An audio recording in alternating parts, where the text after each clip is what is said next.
A male forensic doctor accidentally got a parasite from a heart into his palm. He quickly picked up tweezers to pull out the parasite, but somehow, those plane victims actually stood up.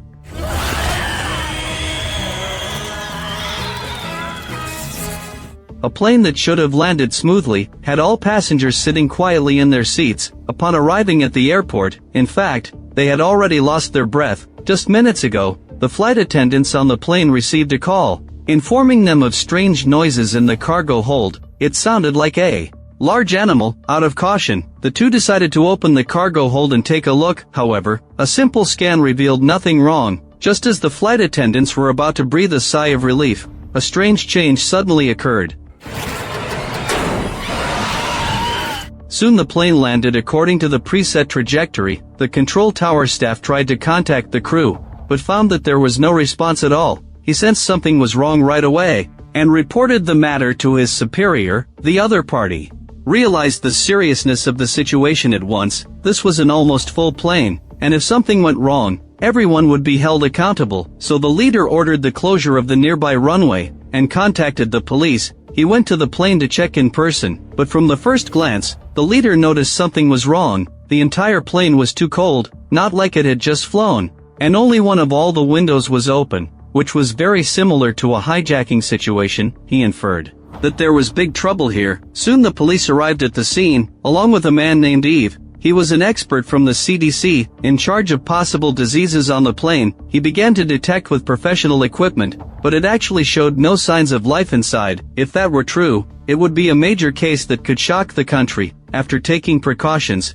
he led a team to enter and check right away. However, the situation once again subverted Eve's understanding. According to his observation, the people inside were indeed dead, but different from ordinary deaths. Their skin had almost no elasticity at all, and it was completely unlike they had died within a few hours. What was even more strange was that these people were in very natural postures and had no obvious injuries. It was as if they had suddenly died, like falling asleep in an instant. This was definitely not a normal phenomenon. Eve decided to check the isolated cockpit. He completely failed to notice that the fingers of the deceased passengers he passed by suddenly twitched. As the cockpit door opened, he found the two pilots were the same as those passengers. Ordinary poison gas could never have penetrated the sealed cockpit. Deputy Nora intended to step forward for a closer investigation, but unexpectedly, one of the pilots suddenly woke up. 3 passengers who were thought to be dead outside also came back to life. The 4 survivors were isolated right away and prepared for close observation. Meanwhile, the investigation into the plane didn't stop. Irradiation with a UV lamp revealed that the entire cabin was covered in a strange mucus, and this substance seemed to originate from the cargo hold. Inside the cargo hold was actually a coffin covered in mysterious patterns. Most strangely, there were no bones inside but a pile of soil. Moreover, the coffin's latches were all on the inside, as if designed for someone inside. These illogical phenomena confused everyone, but regardless, the coffin was temporarily impounded due to major suspicion. At the same time, an old man's face grew grave right away when he saw the relevant report, and he kept muttering to himself. Then he decisively went into the basement and took out a long sword with a strange handle. This was called the Sword of Sartre, specially designed to deal with vampires. Not far from him was a bottle containing a strange heart. The old man's name was Abe, once a professional vampire hunter. The heart in the bottle was left by his wife, who had become a vampire. It had very strong vitality and could beat again, with just a drop of blood. The reason was the strange nematodes inside it. Now Abe guessed that the primal vampire had returned, but he was now in his twilight years and wondered if he could revive his former prowess. Eve originally wanted to question the 4 survivors about what had happened mid-flight, but they all claimed to have amnesia, so Eve's investigation turned to the coffin. He sent the soil for testing, and told his subordinates to never let outsiders near it. However, an accident still occurred. The airport leader suddenly heard a strange noise while on the phone. He went to check and found a mass resembling a rag. Just as he was puzzled, the mass actually moved. As the leader's blood was drained by the creature, his face began to age rapidly, and in just a moment, he became a mummy. As for the black-robed monster, it had long since disappeared. Soon the leader's body was found, and everyone was drawn over right away, weakening the guard on the coffin. The black-robed monster actually grabbed the coffin of soil and vanished from the airport. On the other side, Eve and Nora discovered a mysterious nematode during their inspection of the plane, inferring that this might be the cause of the incident. Just as the two returned to the airport, they met Abe, who claimed that vampires were spreading the infection and that all exposed individuals must be incinerated as soon as possible, especially the bodies of the deceased in the plane. The two thought he was a madman and were about to have him removed when the old man revealed many classified details. The bodies, they're not decomposing normally, yes? The tissues are still pliable. Hearing this, the two were shocked on the spot. This had never been mentioned in the news. How could the old man know? But Eve absolutely couldn't agree with Abe's proposal to destroy all exposed individuals. In the end, Abe could only say, "Don't let the coffin cross the river," before reluctantly leaving the airport. However, just after he left, Eve received a call from the forensic doctor. The examination revealed that the deceased had no blood in their bodies and had a small wound on their bodies, showing they were definitely not killed by poison gas, but by some kind of biological weapon. But no similar cases had been found so far. These words made Eve even more certain that it might be related to the nematodes he found. He decided to observe again, but when Eve arrived at the parking spot, he found it empty, and not far away was the airport leader's body. He quickly went to the monitoring room and found that a mysterious man in a black robe had taken the coffin away with his bare hands. Luckily, not much time had passed, so he asked the patrol officers to strengthen inspections right away. However, just then, a truck had successfully left the airport. With the help of Eve's subordinate, Kings, carrying the very coffin inside, it turned out that Kings had a family member seriously ill and in urgent need of a large sum of money for treatment. Just then, a mysterious man in a suit contacted Kings, claiming that he would be given enough money as long as he helped the person with a black card leave the airport. That's why Kings helped. And the mysterious man in the suit had a significant background. His official identity was Lady, the secretary of Manhattan's richest man, Palmer, but secretly he was the most trusted subordinate of the primal vampire. The incident of transporting the coffin by plane was plotted by Lady and Palmer. After confirming the coffin's arrival at the airport, he hired several gangsters to pick it up in a truck and gave them an identity marker, which was the same one agreed upon with Kings. So the man in the suit got the coffin out of the airport without appearing himself. At this point, Eve and others were still wondering how such a large target could have disappeared from the airport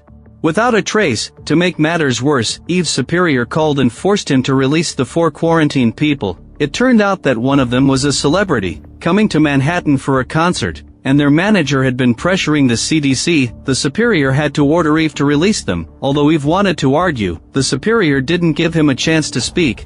But Eve wouldn't give up so easily. He ordered the police to forcibly detain the 4 right away. However, Eve's actions naturally aroused the superior's dissatisfaction, especially after Lady reported the matter to Palmer, who also pressured the CDC. Finally, an hour later, the 4 survivors successfully left the airport, and because of this, things began to develop in unpredictable ways. Of course, Eve wasn't willing to end it there, so he and his deputy, Nora, kept investigating secretly, with the pilot being the one they contacted most. Through questioning, they still didn't get any useful information, but they built a good relationship with the pilot. Thinking of the mysterious nematodes, Eve suggested that the pilot go to the hospital for a full-body examination and recommended a doctor friend of his. It was this move that allowed them to inadvertently discover the abnormalities in the pilot.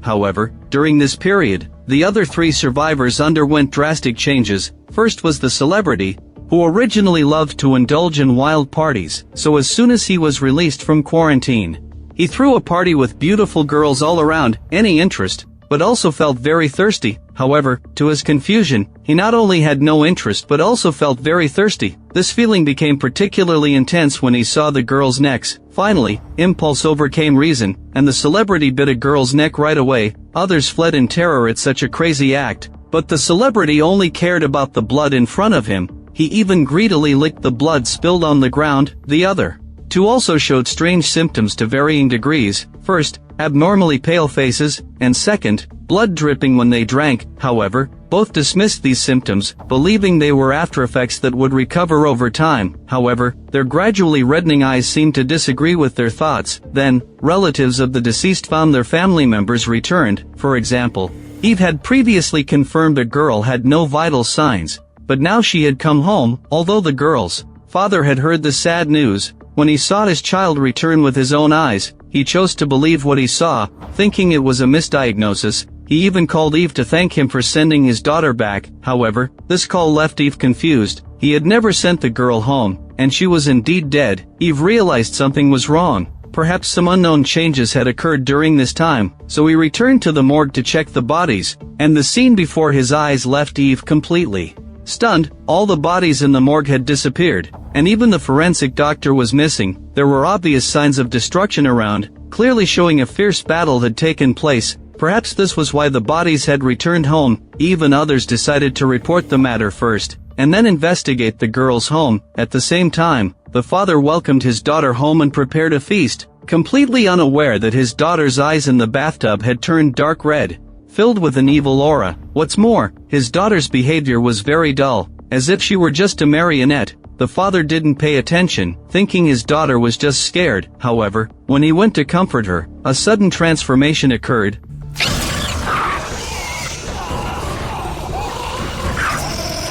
The father died without understanding how his daughter had become a monster. On the other side, Eve reported the matter to his superior but learned that the case had been transferred to the FBI, so those bodies might have been taken by the Bureau. To avoid provoking his superior, Eve decided to first visit the pilot in the hospital, as he was still full of mysteries. When Eve and Nora arrived at the hospital, they learned that the pilot had become very weak not long ago, and was now in the ICU, unable to communicate with them at all. So the two planned to investigate the girl's home. But on the way, Eve and others accidentally met the old man Abe. Remembering his previous words, it was clear he knew some inside information. Therefore, Eve decided to talk to him. He told Abe about the disappearance of the bodies, and the deceased returning home. The other parties seemed to have expected it, saying it was all normal. Abe claimed that those people had now become vampires, and the primal vampire in the coffin must be destroyed to solve everything, otherwise the entire world would be destroyed. Hearing what Abe said,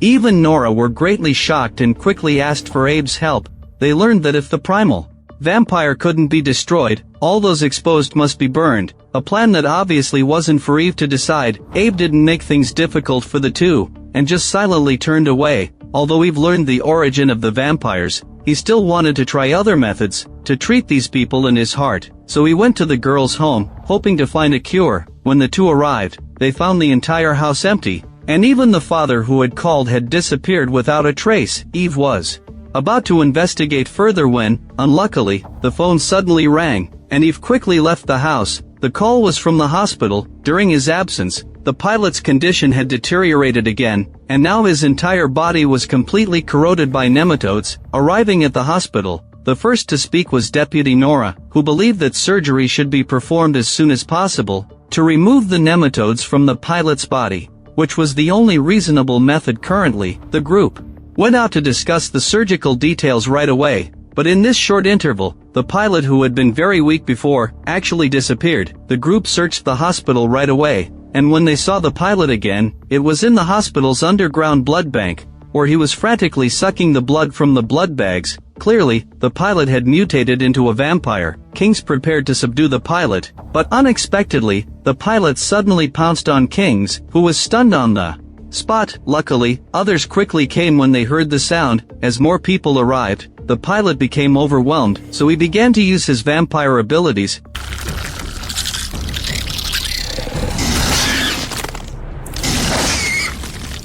However, even this couldn't turn the tide of the battle. Instead, Eve learned of this dangerous ability and used a fire extinguisher to beat the pilot beyond recognition. At this point, Eve finally believed what Abe had said. At the same time, the mutations of the other three survivors became more severe, especially the celebrity, who not only began to lose hair crazily but also had his genitals. The one in slightly better condition was the man with glasses, who quickly noticed his own abnormalities, especially the craving for blood. To avoid harming his wife, he asked his wife to take the child back to her parents' home, while he stayed alone. But to his surprise, his wife returned the next day. However, by then, There was no trace of her husband in the house, and the golden retriever they had raised had also disappeared with him. The wife searched everywhere but only found a bloody collar. Clearly, an unimaginable incident had occurred at home that night. Just as she was about to continue searching, she suddenly heard a sound from a nearby warehouse. She guessed it was her husband and went to check right away,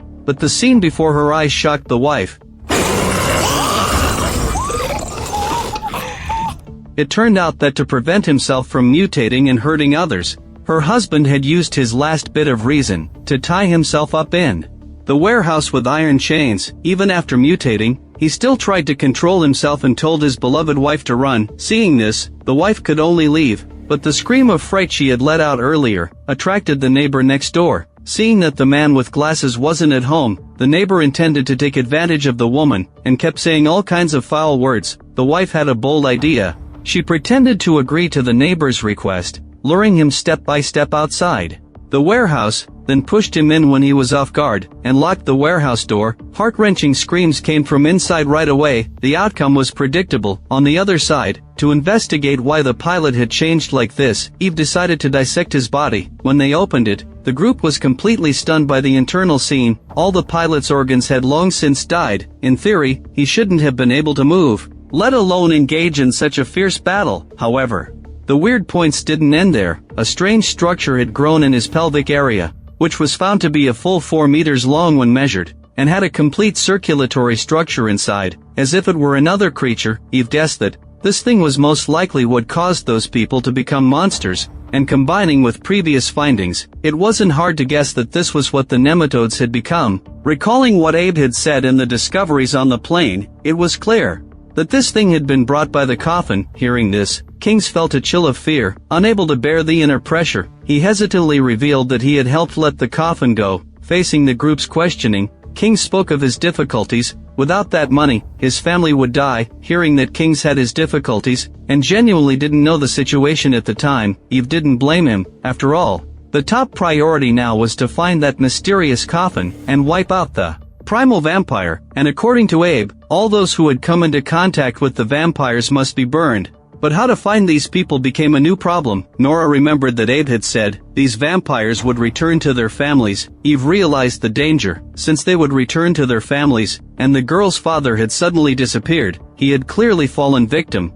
The group quickly rushed to the girl's home, and sure enough, the man had transformed into a vampire. Under the joint attack of the father and daughter, Eve and Nora were quickly at a disadvantage. Just as they were about to be hit by the long tongue, Abe suddenly appeared in the nick of time. The old man held a sword like a god descending from heaven, and with just one stroke, he decapitated the monster. But there were 2 vampires on the scene. While Abe was fighting, the other prepared to take advantage and attack Eve and Nora. Abe decapitated the other with another sword stroke, saving Nora and Eve from danger. But to everyone's surprise, as soon as Nora was out of danger, she began to criticize Abe. What have you done?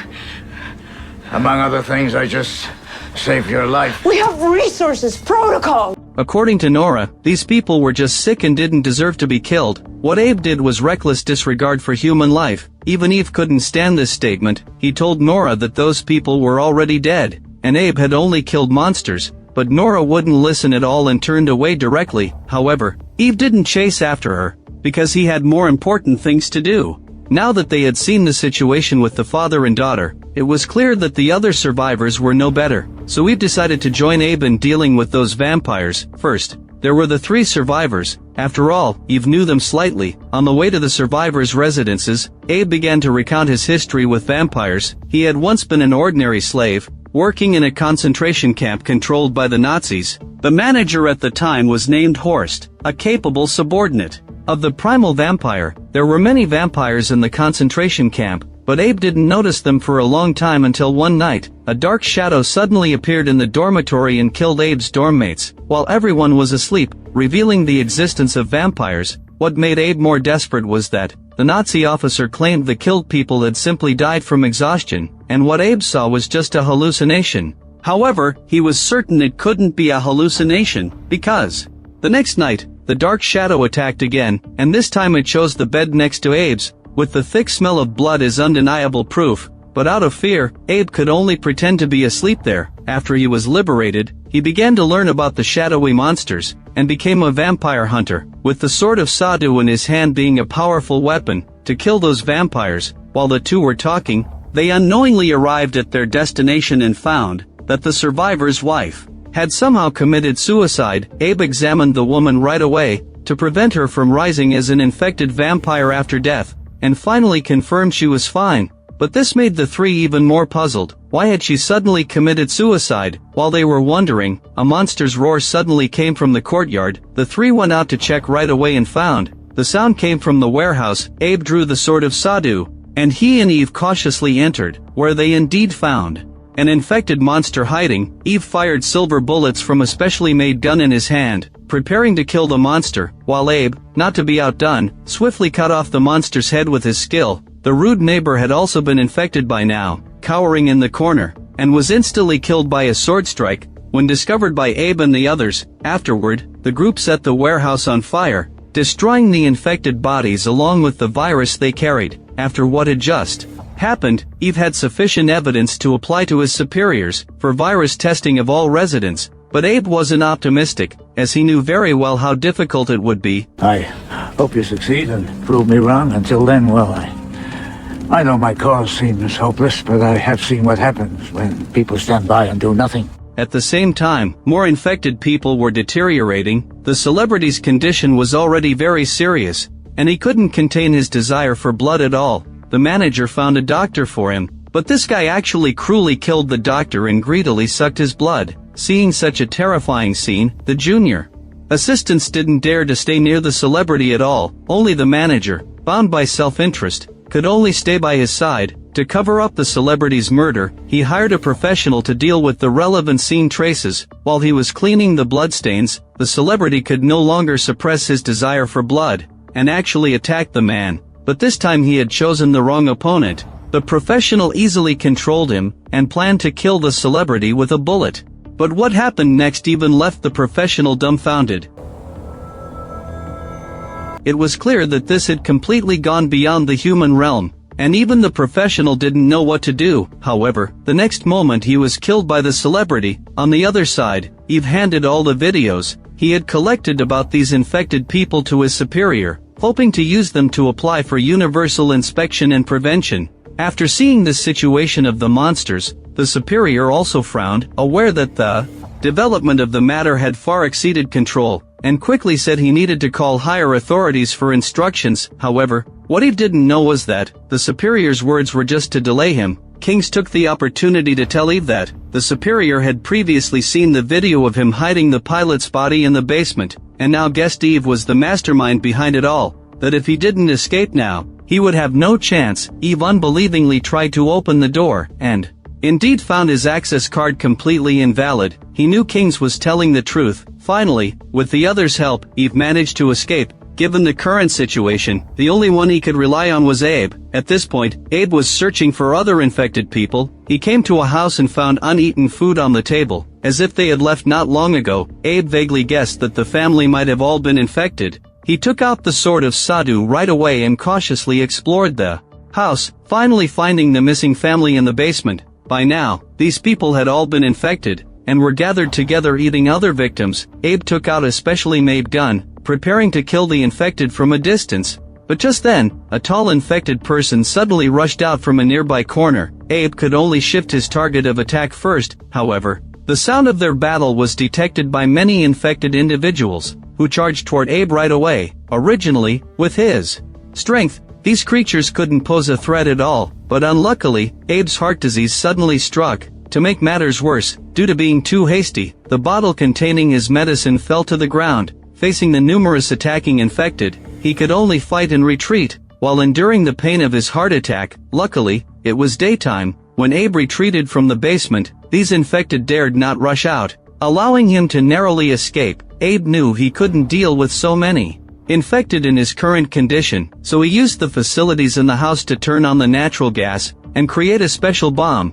As long as the natural gas concentration reached a certain level, it could kill all the infected. Unable to find Abe, Eve first went to his ex-wife's home, hoping she would quickly take the child and hide. However, his ex-wife thought Eve was crazy for missing the child, and had fabricated the lie about the entire city being infected, not taking his warnings seriously.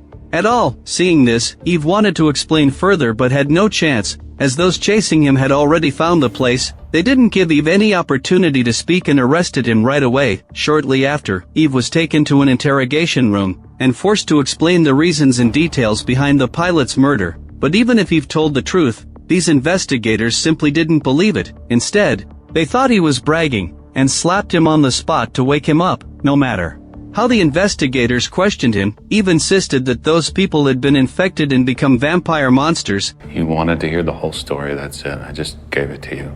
All of it. It's the truth. Well, just go to one of the passengers' houses. Just pick one, anyone, and see what you find there. Seeing Eve repeat this over and over, the investigators became even angrier, thinking Eve was playing tricks on them, and decided to stop the interrogation, planning to send Eve to prison in a few days. Hearing this, Eve panicked. If sent to prison, everything would be over, so he quickly changed his story, claiming he had killed the pilot himself, and offering to take the investigators to find the pilot's body. In reality, Eve just planned to take the opportunity to escape, and such an opportunity soon came. 2 investigators took Eve to the target location, but now that the city's infected had begun to break out, on a large scale, the 3 were attacked by a large number of infected during their journey. The 2 investigators were off guard, and killed by the infected who rushed into the car. Eve took the opportunity to get the handcuff keys from them, and escape. However, the city was full of infected, and there was no truly safe place to hide, so Eve thought of Abe again. Since the other party knew so much about vampires, he must have a way to solve the current situation. After some effort, he successfully reunited with Abe. The other party led Eve to a basement, where many survivors were hiding. Coincidentally, among them was Eve's assistant, Nora. Now that the 3-person team was reunited, Abe finally revealed the way to completely solve the problem of these infected. It's far more likely to work.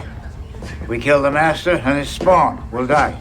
I promise you. Okay. Eve was full of worries about such a dangerous plan, but it was indeed the only chance to turn the tables now. However, there was a very critical question in the plan. Where was the primal vampire hiding? No, just then, Nora suddenly remembered that Kings had collaborated with those people, and might know some clues, so the group went to look for Kings right away. Before long, the 3 arrived at King's residence, where he was just about to take his wife and leave. When he learned why the 3 had come, Kings knew it was all because of him, so he decided to stay and help them. According to King's description, Abe guessed the one who had collaborated with Kings must be Horst, a subordinate of the primal vampire, and the 2 were old rivals. As long as they could catch the sky, they could find the primal vampire's lair. Now, it was highly likely that the other party didn't know Kings had defected to their side, so Abe planned to have Kings contact Horst and lure him out for capture. The plan went very smoothly. Horst came to the location surrounded by them. Just as they were about to act, Horst suddenly asked Kings a question. Won't you be joining you on your train? Where's the money? Where's the Jew? What Jew? He's here somewhere. I can smell him. All the excuses Kings had prepared became futile at this point, because Horst had already found the ambushing group by smell. Horst fled the scene right away, with Abe and the others in hot pursuit, but the difference in physical structure determined they couldn't catch up with Horst. Instead, they were hunted by the latter as easy targets. Horst's first target was the elderly and frail Abe. Even with the sword of Sadu in his hand, it was useless if he couldn't land a hit. Abe was pinned against the wall by Horst, about to become his meal, but luckily, Eve and others timely used special guns to drive Horst away. Not only did they fail this time, but they also nearly lost Abe, which made everyone even more disheartened. Even just one general under the primal vampire had left them in such a mess. The group was clearly downcast when they returned to the stronghold, but now that the city was overrun with infected, they had to protect themselves, so they carried many UV lights right away from a nearby store, intending to use them to fend off the infected. Unexpectedly, they met a man here who was also looking for UV lights. Through conversation, they learned his name was Vasily. A few days ago, he had accidentally came across other infected, and discovered they feared sunlight. That's why he rushed to the store to find UV lights. After the city fell, while they were gathering supplies, many infected had surrounded the store and were violently smashing the glass. Seeing they were about to break in, luckily, Abe reacted in time and drew the sword of Sadu right away, to behead an infected. Then even others picked up their special guns, and fired at the infected. Vasily also kept shooting, but his bullets weren't specially silver ones, and had almost no effect on the Infected. As more and more infected arrived, even Abe couldn't hold out for long. Soon they were surrounded by the infected, and the others began attacking the people inside the store. An old man was the first to die, be sucked dry by the vampires as food. Seeing this, Vasily naturally refused to wait for death. He took out a physics holy sword and, with his strong physique, kept the infected at bay for a short time. Kings quickly set up the UV lights to disperse the infected, but those creatures had mutated long tongues that were both agile and incredibly strong. Kings was knocked down by a long tongue due to carelessness, and was about to become food for the infected, when Abe fought his way out of the encirclement and killed the infected with a sword. Kings narrowly survived, but with so many infected, Abe couldn't save him every time. The group had to break through as soon as possible. Although the UV lights in the store could temporarily block the infected, it wasn't a long-term solution. More importantly, these creatures were intelligent. If they cut the store's power, the UV lights would stop working, and they would surely become food for the infected. So we've planned to rally everyone in the store to break out together, which was their only hope of survival. But even now, some people didn't believe it. A girl rushed out of the store alone, and surprisingly, the infected didn't attack her. Abe instantly understood. This is what they thrive on. Fear, panic, divisiveness. When those foolish people saw the girl leave safely, they believed Abe's words even less. Then a man and a woman also left the store. Unlike before, they instantly became food for the infected. Even Nora quickly intervened and barely saved the girl. But just then, Nora suddenly noticed Kings had been infected during the battle. With the loss of 3 members, Eve and others' hope of breaking through was further diminished. Kings didn't want to die, so he decided to emulate the ancients and scrape the poison from the bone. With his consent, Eve cut open King's skin and forcibly pulled out the infected insect. Then Nora stitched him up. There was no anesthesia throughout, and Kings almost passed out from the pain. Luckily, they finally killed the insect, and he wouldn't become infected for now. Before they could catch their breath, the infected outside launched another attack. They smashed the store's glass with a cart, and some tried to cut the power. Abe noticed in time and quickly fired to stop them. But it was too late. The entire store was instantly plunged into darkness, and the UV lights had less than 3 hours of battery life left. The only hope for escape was a van not far away, but unluckily, the key was on the man who had just been killed. After some quick thinking, Vasily planned to use the store's supplies to make simple Molotov cocktails, which was a good idea. But before they could finish preparing, Kings couldn't hold on anymore, although he had surgically removed one infected insect. Some remained in his body. Now those insects had spread throughout his body again, and Kings was about to be completely transformed into a monster. He didn't want to hurt those around him, so he begged Eve to kill him quickly. However, after spending so much time together, Eve couldn't bring himself to do it. In the end, Vasily helped Kings find peace. Just then, the infected launched another attack on the store. The group had no time to grieve and quickly picked up the Molotov cocktails they had made to fight back. With the help of the UV lights, Eve and his group quickly moved toward the van. They successfully grabbed the key on the way, then rushed into the van and drove away. At the same time, large numbers of city residents were being infected into new monsters. Because their appearance didn't change much, many people couldn't detect something was wrong with those around them, or even that they themselves were infected. For example, this woman was scared away by her husband's completely infected appearance. She didn't realize she was also infected, and quickly ran to her best friend's house for shelter. But she inexplicably craved blood. Then this desire grew stronger and couldn't be suppressed, so her best friend's family became the woman's food. Strangely, after eating her fill, the woman seemed to hear a certain sound calling her. She crossed the busy street and came to a dark, damp sewer, then skillfully went deep into the sewer. At this point, the primal vampire had already been waiting here. Why he had summoned these infected remained unknown for now, but it was clearly not a good thing. Meanwhile, Eve and the others who had escaped death began searching for the primal vampire with special equipment. Led by Abe, the group came to a dark space where many infected could be seen, seemingly the lair of those creatures. Vasily had intended to go up and kill the infected, but was stopped by Abe. According to Abe, the consciousness of the infected was controlled by the primal vampire. If Vasily acted here, it would attract the other party's attention right away, and the plan to kill the primal vampire would be ruined. For the sake of the city, the group could only choose to quietly bypass them from the side. After an unknown amount of time, they saw a cave entrance. Eve guessed it might be where the primal vampire was hiding, so he took the UV light and drilled in first. Before long, Eve came to a broad cave. Hearing this, the people behind followed into the cave entrance, but after entering, old Abe suddenly found something wrong behind him. However, the passage was too narrow to look back, or take out the sword of Sadu to attack. Abe could only ask Eve to pull him, but for some reason, no matter how he shouted, Eve didn't respond at all, because at this point, Eve's ex-wife's voice suddenly rang in his mind for some reason.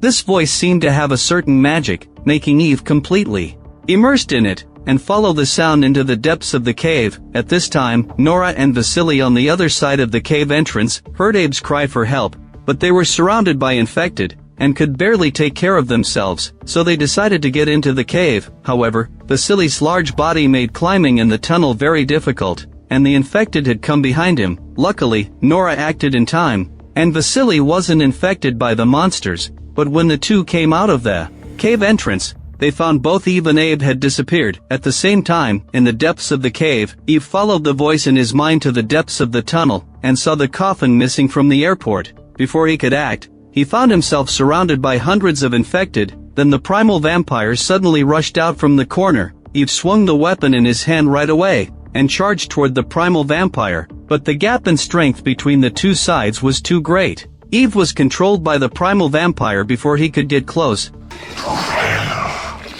As he failed, I have taken everything. Just in the nick of time, old Abe appeared again, ready to use the sword of Sadu in his hand, to deal with the primal vampire. However, an accident occurred again. The primal vampire's strength now far exceeded old Abe's, and he suppressed Abe with just one word. Even old Abe was defeated by the primal vampire, and it seemed no one could stop the primal vampire anymore. At this time, Nora and Vasily arrived in time. They attacked with self-made UV bombs, instantly destroying many infected. The primal vampire was also severely injured by the UV light, and had to flee in embarrassment. The first thing Abe did after breaking free was to completely destroy the coffin. Then he wanted to go deep into the tunnel to continue chasing the primal vampire. Under the strenuous persuasion of the group, Abe gave up this risky plan. After all, they weren't familiar with the place, and if they went deep and rashly, they might be defeated one by the primal vampire. After a cautious exploration, the group indeed saw a large number of infected in the direction the primal vampire had fled,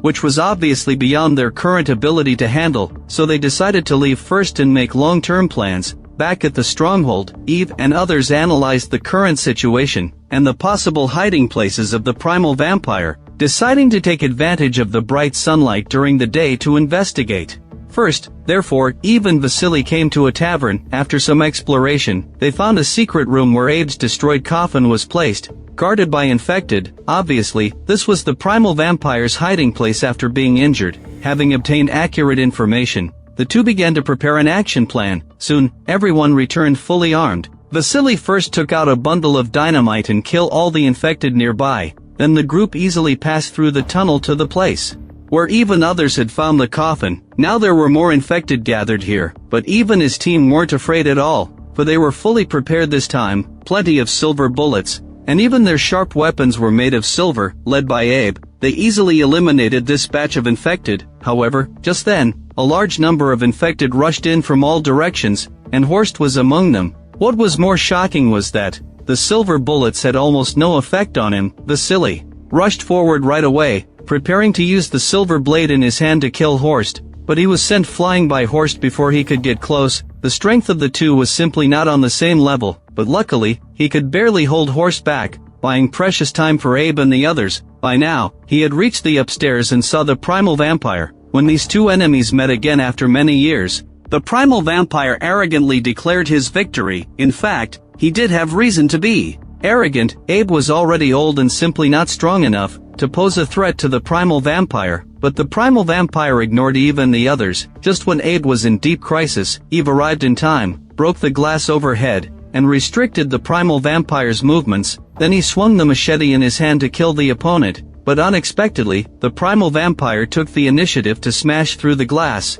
and rush into the sunlight outside. Although his entire body was burning and smoking, He still had the ability to move. Then, under the sunlight, he fled in a hurry before the eyes of even others, and those infected subordinates also left the battlefield one after another. This time, the primal vampire escaped again, and Abe was more shocked than disappointed. We're lost. Although they successfully drove back the primal vampire, it was clear that he wouldn't give up. What kind of revenge would the primal vampire carry out? Here, the film ends. Among many vampire-themed works, The Strain Season 1 attracted audiences' attention. As soon as it was released in 2014, with its unique setting and style, it puts a unique spin on the vampire legend, keeping the classic elements while adding more horror, suspense, and exploration of human nature. With its novel vampire setting, wonderful early plot, distinct role-making, and excellent atmosphere creation, it has brought a unique audio-visual feast to the audience. Although the plot declined in the later stage, it's